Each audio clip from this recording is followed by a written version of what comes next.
नमस्कार, स्वागत है आप सभी का एक बार फिर से एक नए वीडियो में। आज के इस वीडियो में हम देखेंगे स्टैटिक जीके के टोटल 40 क्वेश्चन जो कि आपके लिए जीके का एक बेस तैयार करेंगे। वीडियो बहुत ही ज़्यादा इंपॉर्टेंट होने वाली है तो आपको पूरा देखना है। तो चलिए स्टार्ट करते हैं।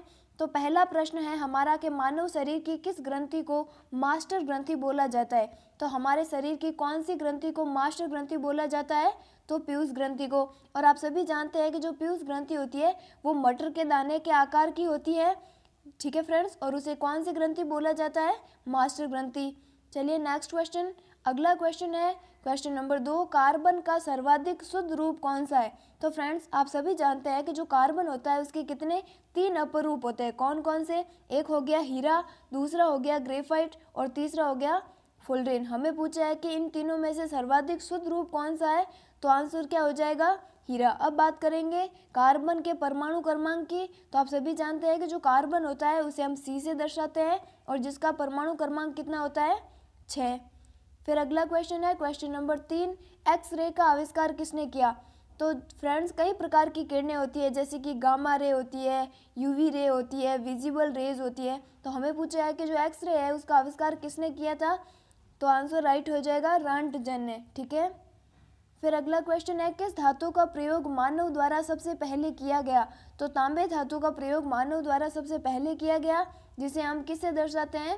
Cu से। परमाणु क्रमांक की बात करें तो 29, ठीक है फ्रेंड्स, और इसे इंग्लिश में क्या बोलते हैं? कॉपर।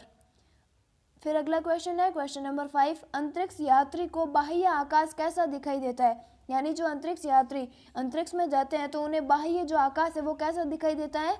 तो इसका आंसर क्या हो जाएगा? काले रंग का। और जिसका कारण क्या होता है? क्योंकि अंतरिक्ष में ना तो वायुमंडल होता है ना प्रकाश का प्रकीर्णन होता है, इस वजह से उन्हें आकाश कैसा? काला दिखाई देता है। फिर अगला क्वेश्चन है दूरबीन का आविष्कार किसने किया? तो दूरबीन का आविष्कारकर्ता कौन थे? गैलीलियो। क्लियर। फिर अगला क्वेश्चन है क्वेश्चन नंबर 7, दिल्ली में स्थित महात्मा गांधी की समाधि का नाम क्या है? दिल्ली में स्थित जो महात्मा गांधी की समाधि है उसका नाम क्या है? तो आपको याद रखना है राजघाट। इसके अलावा 2-3 और पूछे जाते हैं जैसे कि विजय घाट किसकी समाधि स्थल है? तो विजय घाट जो है वो लाल बहादुर शास्त्री का समाधि स्थल है। इसके अलावा एक और पूछा जाता है कि जो इंदिरा गांधी है उनका समाधि स्थल कौन सा है? तो इंदिरा गांधी का समाधि स्थल का नाम है शक्ति स्थल। फिर अगला क्वेश्चन है क्वेश्चन नंबर 8 के भारत में पहली रेल है जो कहां से कहां तक चलाई गई? तो आपको याद रखना है भारत की पहली रेल 1853 में चलाई गई और कहां से कहां तक? तो बम्बई से थाने तक। फिर अगला क्वेश्चन है क्वेश्चन नंबर 9, भारत में पहली बार मेट्रो रेल सेवा किस नगर में आरंभ की गई? तो भारत की पहली मेट्रो रेल सेवा किस नगर में आरंभ की गई? तो कोलकाता में, ठीक है फ्रेंड्स। फिर अगला क्वेश्चन क्वेश्चन नंबर 10, भारत में रेल का आरंभ तो अभी हमने देखा था 1853 में। फिर नेक्स्ट क्वेश्चन है क्वेश्चन नंबर 11 के प्रथम भारतीय अंतरिक्ष यात्री कौन थे? तो प्रथम भारतीय अंतरिक्ष यात्री कौन थे? तो राकेश शर्मा। अब अगला क्वेश्चन है भारत की प्रथम महिला मुख्यमंत्री। तो भारत की प्रथम महिला मुख्यमंत्री कौन थी? सुचेता कृपलानी। अब बात करेंगे भारत की प्रथम महिला राज्यपाल, तो वो कौन थी? सरोजनी नायडू। और प्रथम महिला प्रधानमंत्री तो वो कौन थी? इंदिरा गांधी। Clear friends. अगला क्वेश्चन है क्वेश्चन नंबर 13, महात्मा गांधी को राष्ट्रपिता सबसे पहले किसने कहा? या हम ऐसा बोल सकते हैं कि महात्मा गांधी को राष्ट्रपिता की उपाधि किसने दी थी? तो क्वेश्चन का राइट आंसर हो जाएगा नेताजी सुभाष चंद्र बोस ने। अब बात करेंगे हमारा राष्ट्रीय पंचांग कौन सा है? तो आपको फ्रेंड्स याद रखना है हमारा जो राष्ट्रीय पंचांग है वो कौन सा है?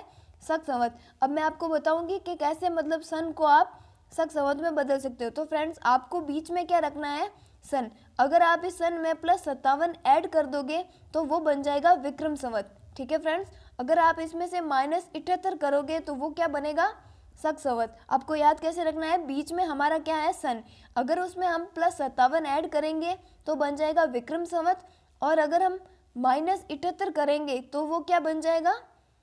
शक संवत, ठीक है। अब अगला क्वेश्चन है क्वेश्चन नंबर 15, राष्ट्रगान गाने की अवधि कितनी है? तो राष्ट्रगान को गाने में कितना समय लगता है? 52 सेकंड। और हमारे राष्ट्रगान के रचयिता कौन है फ्रेंड्स? रविंद्रनाथ टैगोर, ठीक है।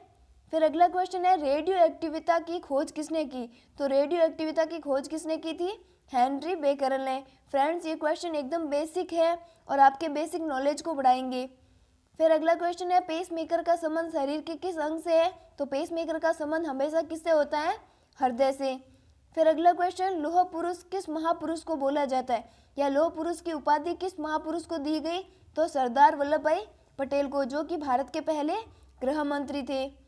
अब बात करेंगे अगले क्वेश्चन की, क्वेश्चन नंबर 19, नेताजी किस महापुरुष को बोला जाता है, तो नेताजी किस महापुरुष को बोला जाता है, सुभाष चंद्र बोस को।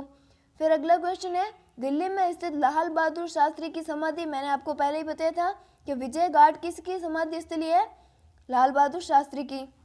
चलिए अगला क्वेश्चन, क्वेश्चन नंबर 20।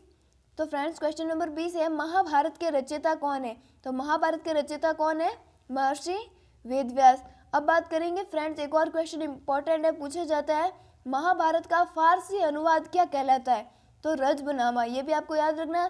इसके अलावा रामायण के लेखक कौन है, वाल्मीकि। ये क्लियर हुआ। अब हम देखेंगे 22वां क्वेश्चन, अर्थशास्त्र नामक जो पुस्तक है वो किसने लिखी, तो फ्रेंड्स अर्थशास्त्र जो पुस्तक है वो किसने लिखी थी, चाणक्य ने, जिसका अन्य नाम क्या है, कौटिल्य। इसके अलावा भी एक और ऑप्शन में आ सकता है विष्णुगुप्त, चाहे चाणक्य बोलो, चाहे कौटिल्य बोलो, चाहे विष्णुगुप्त बोलो, तीनों एक ही व्यक्ति के नाम है। फिर अगला क्वेश्चन नंबर 23, जय जवान जय किसान का नारा किसने दिया, तो फ्रेंड जय जवान जय किसान का नारा किसने दिया था, लाल बहादुर शास्त्री ने।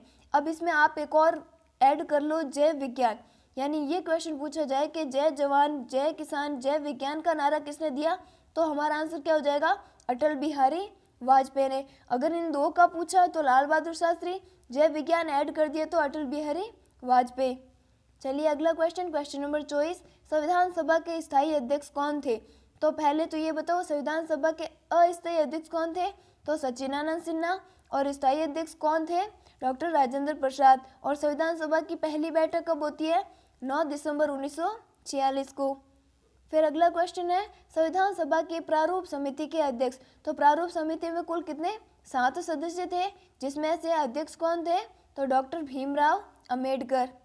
फिर अगला क्वेश्चन है क्वेश्चन नंबर 26, विश्व रेड क्रॉस दिवस किस तारीख को मनाया जाता है, तो फ्रेंड जो विश्व रेड क्रॉस दिवस है वो कब मनाया जाता है, विश्व जो रेड क्रॉस दिवस है वो कब मनाया जाता है, 8 मई को। ठीक है फ्रेंड्स। फिर अगला क्वेश्चन है क्वेश्चन नंबर 27, सूर्योदय का देश के नाम से कौन सा देश जाना जाता है, तो फ्रेंड जो जापान है उसे सूर्योदय का देश भी बोलते हैं। फिर अगला क्वेश्चन है, अंतर्राष्ट्रीय महिला दिवस किस तिथि को मनाया जाता है, तो ये तो आप सभी जानते हैं कि अंतर्राष्ट्रीय महिला दिवस कब मनाया जाता है, 8 मार्च को। और योग दिवस कब मनाया जाता है, 21 जून को। ठीक है। फिर अगला क्वेश्चन है क्वेश्चन नंबर 29, क्षेत्रफल की दृष्टि से भारत का सबसे छोटा राज्य, तो भारत का सबसे छोटा राज्य क्षेत्रफल की दृष्टि से कौन सा है, गोवा। और बड़े की बात करें तो अपना राजस्थान। फिर अगला है, ओणम किस राज्य का प्रसिद्ध त्यौहार है, जो ओणम है वो किस राज्य का फेमस त्यौहार है, तो केरल का। ठीक है। फिर अगला क्वेश्चन क्वेश्चन नंबर 31, इंसुलिन का प्रयोग किस बीमारी के उपचार में किया जाता है, जो इंसुलिन है उसका प्रयोग किस बीमारी के उपचार में किया जाता है, तो मधुमेह के उपचार में। इंसुलिन अग्नाशय ग्रंथि द्वारा स्रावित होता है। मधुमेह को और किस नाम से जाना जाता है, डायबिटीज। फिर अगला क्वेश्चन है 32, बिहू किस राज्य का प्रसिद्ध त्योहार है, तो ओणम देखा हमने केरल का, बिहू किसका है, असम का। फिर अगला है क्वेश्चन नंबर 33, कौन सा विटामिन आंवले में प्रचुर मात्रा में मिलता है, तो ऐसा कौन सा विटामिन है जो आंवले में मिलता है, तो पहले आप ये बताओ कि जो आंवला है वो कैसा है, एक खट्टा फल है, और खट्टे फलों में मोस्टली कौन सा विटामिन पाया जाता है, तो विटामिन सी। Clear friends. फिर अगला क्वेश्चन है क्वेश्चन नंबर 34, भारत के पहले गवर्नर जनरल कौन थे, भारत के पहले गवर्नर जनरल कौन थे, विलियम बेंटिंक। इसके साथ एक और क्वेश्चन बनता है कि भारत के पहले वायसराय कौन थे, तो लॉर्ड कैनिंग। ये भी आपको याद रखना है। फिर नेक्स्ट क्वेश्चन है क्वेश्चन नंबर 35, कागज का आविष्कार किस देश में हुआ, कागज का सर्वप्रथम जो आविष्कार है वो कौन से देश में हुआ था, चीन में। फिर अगला, गौतम बुद्ध के बचपन का नाम क्या था, तो गौतम बुद्ध पे बचपन का नाम क्या था, सिद्धार्थ। और जो महावीर स्वामी थे उनके बचपन का नाम क्या था, वर्धमान। उनका भी आपको याद रखना है फ्रेंड्स। ये ऐसे क्वेश्चन है जिसमें हिस्ट्री, ज्योग्राफी, साइंस, आर्ट्स, मतलब जो भी होता है ना, पॉलिटी, उसके सारे क्वेश्चन इसमें ऐड है। फिर अगला क्वेश्चन है क्वेश्चन नंबर 37, के भारत में सशस्त्र बलों का सर्वोच्च सेनापति कौन होता है, भारत में जो तीनों सेनाएं होती है, थल सेना, जल सेना और वायु सेना, उसमें सर्वोच्च सेनापति कौन होता है, तो हमारा आंसर हो जाएगा राष्ट्रपति। और राष्ट्रपति भारत के कौन से अनुच्छेद में है, तो अनुच्छेद 52 में भारत का एक राष्ट्रपति होगा। अब बात करेंगे क्वेश्चन नंबर 38 की। रतौंधी किस विटामिन की कमी से होता है? रतौंधी मतलब क्या होता है कि रात को आंखों से मतलब स्पष्ट दिखाई नहीं देता है, और वो किस कमी के कारण होता है? तो विटामिन ए के कारण। विटामिन ए का वैज्ञानिक नाम क्या है? तो आपको याद रखना है रेटिनॉल। ठीक है, कभी कभी विटामिन ए ना लिख के वहाँ रेटिनॉल भी लिखा आता है। फिर अगला क्वेश्चन है, पोंगल किस राज्य का त्यौहार है? तो पोंगल बिहू असम का देखा, ओणम केरल का देखा, और पोंगल किसका है? तमिलनाडु का। फिर आज की क्लास का हमारा लास्ट क्वेश्चन है कि मछली किसकी सहायता से सांस लेती है? तो फ्रेंड्स, हम किसकी सहायता से सांस लेते हैं? फेफड़ों से। और जो मछली होती है वो किससे? गलफड़ों की सहायता से सांस लेती है।